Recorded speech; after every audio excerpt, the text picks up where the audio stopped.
Quand des parents perdent un enfant, ils meurent avec. Ça, déjà, il faut le dire, il faut le rappeler. C'est pas les gens qui n'ont pas vécu ces drames ne sont pas forcément au courant. Euh, pour un frère ou pour une sœur, ça, ils peuvent tenter de retrouver une vie après, mais ça prend longtemps. Et puis ça dépend de l'âge qu'on a et à quel point on était attaché à sa fratrie, parce que ça dépend des familles. Parfois il y a des frères et sœurs qui s'embrouillent de telle manière qu'ils finissent par ne même plus être attachés les uns aux autres, ça arrive. Mais globalement, quand des parents perdent un enfant qui soit adulte, hein, que ce soit un enfant de 40 ans ou que ce soit un enfant de 10 ans, de 15 ans, de 20 ans, ils meurent avec.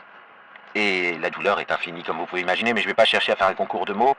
C'est pour dire, parce qu'il y a il y a LFI qui récupère la mort de la petite qui vient d'être tuée par l'islam, enfin par un gars, un pédocriminel qui l'a capturé et tué.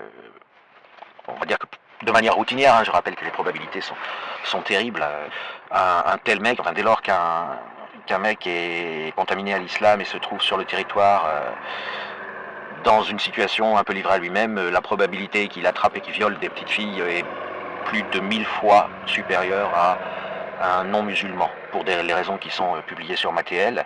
Et même de manière générale, les statistiques sont les suivantes: pour une femme quelconque, qu'elle soit une petite fille ou pas, qui croise un homme dans la rue, la probabilité qu'elle soit agressée sexuellement est 80 fois plus élevée si l'homme est musulman.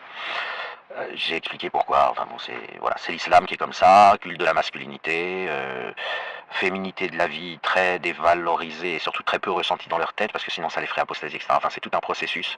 Je les défends pas, je les attaque pas. Enfin, c'est des monstres, mais je veux dire, je ne suis pas là pour, je fais pas le procès de qui que ce soit, je donne des faits. La LFI a décidé de multiplier les tweets faussement empathiques, avec du style pas de récupération, on ne devrait pas perdre un enfant, sans jamais faire référence, donc c'est évidemment volontaire, hein, c'est calculé, sans jamais faire référence au fait que cet enfant a été assassiné, torturé et assassiné, et encore moins évidemment par l'islam. Évidemment, leur tweet serait tout à fait différent s'il avait été, si l'enfant avait été victime d'un non-musulman. Là, ils n'hésiteraient pas à évoquer l'assassinat et à évoquer la présence d'un coupable qui n'aurait pas dû être là. Mais puisque c'est un musulman, bah, on a l'impression que la petite fille est tombée d'une télécabine. Et ils font exprès de le faire, parce qu'ils sont complètement engagés, ils ont décidé que la vie des bourgeois ne valait rien, ils considèrent que tout le monde est bourgeois, enfin c'est terrible.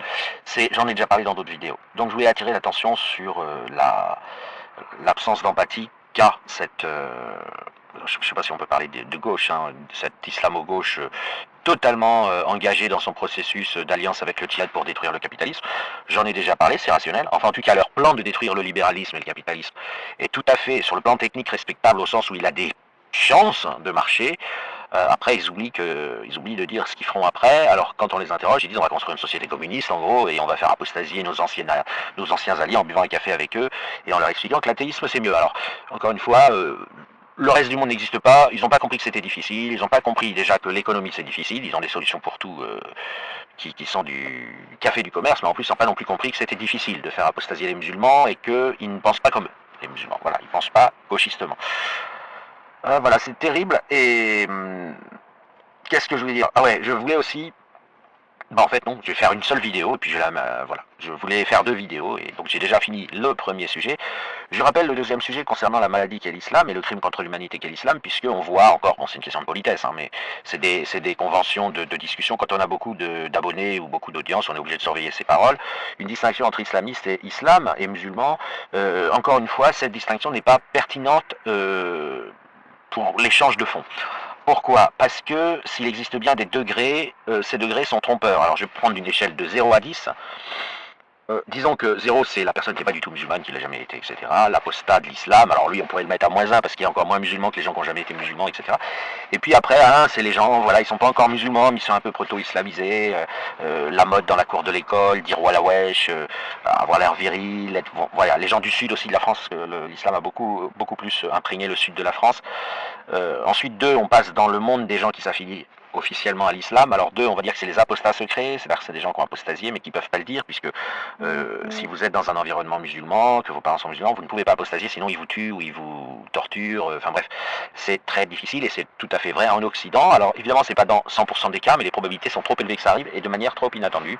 3, vous avez le musulman qui pratique, enfin qui pratique pas, on commence à pratiquer à 5 ou 6 on va dire, mais vous avez le musulman qui n'a pas apostasié, qui dit que le Coran a été dicté par Dieu mais qui pratique pas du tout, qui boit de l'alcool. alcool, enfin qui fait tout ce qui est interdit en islam, et puis qui n'a jamais lu le Coran, il n'a pas vérifié. Donc il dit je crois que le Dieu a dicté le Coran, tu l'as lu? Non mais bon voilà, je crois que Dieu l'a quand même dicté, etc. Donc de 3 à 5 vous avez une zone floue comme ça, et puis après vous avez les gens qui pensent que Dieu a dicté le Coran, qui pratiquent, qui ont un peu lu le Coran, etc.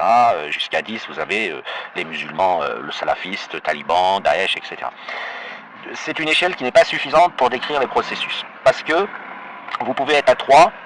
Alors je rappelle que l'islam est un crime contre l'humanité effectif, c'est-à-dire ça se voit factuellement, il va exterminer 1 milliard de fillettes entre 2025 et 2100, c'est 30 fois la totalité de tous les massacres de l'histoire humaine en débit, c'est pas une fois, c'est 30 fois, c'est-à-dire vous additionnez tous les autres massacres de l'histoire humaine non islamiques, il faut encore multiplier par 30 pour atteindre le débit de l'islam au sein de la bande passante d'une population 20 fois moins grande, donc on a un facteur 600. Cette bande passante c'est les jeunes femmes, les fillettes, les petites filles et les adolescentes. D'une part, et d'autre part, pour arriver à ce résultat littéralement apocalyptique, l'islam fait du chantage à l'enfer. Mais il le fait très bien, très fortement, très intensément, et c'est un fait méconnu, donc j'insiste à chaque fois. Pour un musulman, la peur d'être brûlé vif après le passage sur terre est une peur, une phobie qui dépasse de très loin tout ce que vous avez connu en tant qu'occidental, ou de très loin toutes les phobies. C'est vraiment une hantise totale, ce qui fait que, sans vouloir défendre les musulmans, il ne faut pas confondre un musulman qui a choisi de l'être. Voilà. Enfin, avec quelqu'un qui a choisi de l'être. D'ailleurs, eux-mêmes ne disent pas qu'ils ont choisi de l'être, ils disent qu'ils se soumettent à l'islam, ils disent pas qu'ils y adhèrent. Personne n'adhère à la charia, et tout le monde est au courant que le Coran c'est de la merde, et particulièrement au sein du monde musulman, ils savent tous que le Coran c'est de la merde. Je veux dire, il n'y a pas besoin, évidemment ils ne disent pas en public, ils ne disent pas des mécréants, mais ils en sont parfaitement conscients, mais ils disent qu'il faut obéir parce que c'est le message d'Allah, et sinon on va être brûlé vif éternellement après le passage sur terre. Donc voilà la situation des musulmans. Je vais faire une image, que j'ai déjà faite, mais je vais la refaire. Imaginez vous voyez quelqu'un aller tuer le président de la République, et puis, je sais pas, vous le voyez faire plein de conneries comme ça, plein de délits, et puis vous l'arrêtez, et puis il reste muet, il dit rien, il se laisse emprisonner, condamné à plusieurs années de prison.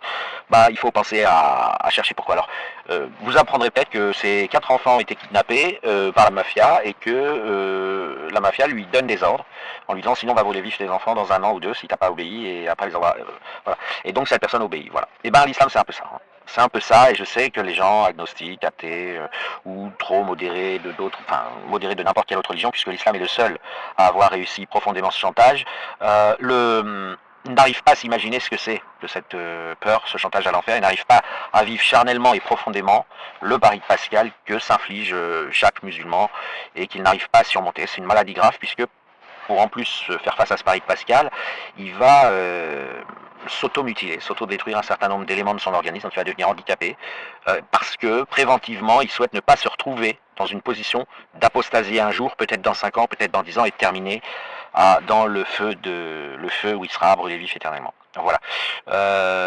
Ce chantage terrible baigne l'islam, mais baigne les musulmans, mais les baigne aussi en groupe. Donc, en plus de la filiation et de la loyauté identitaire, il y a cette solidarité dans cette crainte, dans cette peur, qui les fait se reconnaître entre eux, se parler en langage codé, et se soutenir. S'il y en a un qui faiblit dans sa foi, tout le monde l'aide. Tout le monde l'aide. Oh putain, tu risques d'apostasier, tu risques d'être brûlé vif éternellement après le passage sur terre, on va t'aider, on va t'aider. Les mécréants savent pas, mais eux ils savent pas qu'ils sont des gens du feu. On a beau leur dire, ils savent pas qu'ils vont brûler vif, etc. Donc vous avez ça, ils le vivent donc collectivement et en famille. Et en l'occurrence, ils alertent leur enfant le plus tôt possible pour être certain que leur enfant apostasiera pas et ne sera pas brûlé vif éternellement après le passage sur terre. Et tout ça, ça concerne les musulmans de l'échelle 3 à 10. Donc attention, un islamiste, il est généralement identifié pour sa radicalité dans l'espace public, enfin c'est visible quoi, les sites internet qu'ils consultent, etc. Alors tout d'abord ils sont maintenant disponibles, et donc tous les jeunes vont progressivement se radicaliser à cause de cette peur d'être brûlés vifs sinon, et surtout des modérés exposés à un moment difficile, à un burn-out, à une rupture de concubinage ou de mariage, à un divorce, etc. peuvent chuter dans le daéchisme, ils peuvent devenir talibans très rapidement, des fois en moins de 24 heures ou en moins de 48 heures. Enfin bon, il faut quand même en général en moyenne un peu plus d'une semaine, mais ils ne peuvent pas faire une dépression normale, parce que si vous voulez, l'occidental doit faire une dépression, plus rien n'a d'importance, il a envie de se suicider. Le musulman n'a pas cette possibilité, sinon c'est brûlé vif éternellement après le passage sur terre.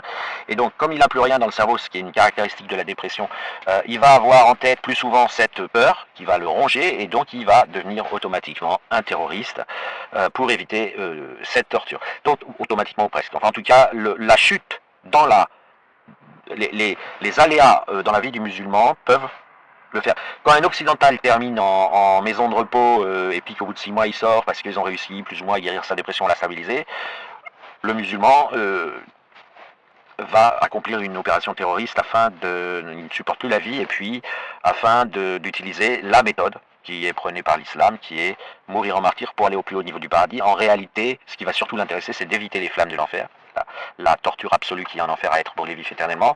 Bon, évidemment, il dira c'est pour monter au plus haut niveau du paradis, mais c'est assez accessoire. Hein. C'est pas parce qu'il n'est pas très documenté le paradis. Voilà, c'est open bar pour baiser des houris, mais c'est pas ça. Voilà, beaucoup de gens ont le préjugé qu'ils veulent aller baiser 72 vierges. Alors d'abord, c'est open bar, c'est pas limité à 72, et puis surtout, c'est pas ça qui les motive. C'est vraiment d'éviter d'être brûlé vif après le passage sur terre. Voilà. Donc, vous avez des musulmans modérés qui ont bu de l'alcool toute leur vie, etc. Ils ont un moment difficile. Ils prennent conscience que tous ces péchés sont décrits par l'islam comme sortant de l'islam, sortant la personne de l'islam, et donc pour y re-rentrer, deviennent salafistes et donc terroristes, puisque salafistes, ça ne suffit pas. Après, je ne vais pas rentrer dans les détails techniques de l'islam, et donc la distinction islam-islamiste n'est pas correcte parce qu'il y a des fragilités à l'intérieur de la Oumma qui font qu'une personne de niveau 3 ou 2 ou 3 va monter à 10 d'un coup parce que la phobie de se dire là je suis promis à l'enfer, là je suis promis à l'enfer, tout ce que j'ai fait dans ma vie je suis promis à l'enfer, va l'amener à passer au niveau direct djihadiste, le plus haut niveau de radicalité. Voilà, donc évitez si vous le pouvez, si vous avez de l'audience, je sais que c'est difficile, je sais que la mode chez les macronistes, et même d'ailleurs même à l'extrême droite, hein, j'ai vu beaucoup de gens dire islamistes. Évitez, ça laisse entendre, ça n'a pas de sens en fait. Voilà. Bon, vous avez effectivement des modérés, mais encore une fois je vous dis, il n'y a rien, c'est pas fondé en islam, ça veut rien dire islam modéré seul. Donc vous avez des gens qui sont tout simplement qui ont un pied dans l'apostasie, un pied dans l'islam, et qui se disent pour éviter l'enfer, le risque d'enfer il est toujours temps que je me remette à faire la prière, etc. Vous voyez, c'est compliqué, mais leur deal, c'est vraiment l'enfer. Donc ils dealent avec l'enfer, et le reste, c'est des avachissements qui peuvent être provisoires, qui peuvent durer 10 ans. Voilà, mais si vous avez pas, si une personne ne parvient pas à surmonter cette peur de l'enfer, donc n'apostasie pas d'une manière vraiment carrée, en fouillant la maison de la cave au grenier pour être vérifié, pour être bien sûr qu'elle ne joue pas la roulette russe et que la probabilité que l'islam soit vrai est nulle, ça sert à rien de dire qu'elle n'est pas extrémiste, parce que je vous dis, l'extrémisme est souvent et en plus c'est le texte islamique qui est comme ça, la seule manière de s'auto-garantir une sécurité de ne pas être brûlé vif éternellement. Donc éternellement, imaginez brûler vif dans l'huile bouillante sans jamais être endormi et sans jamais que votre corps, sans jamais que la torture s'atténue après le passage sur terre.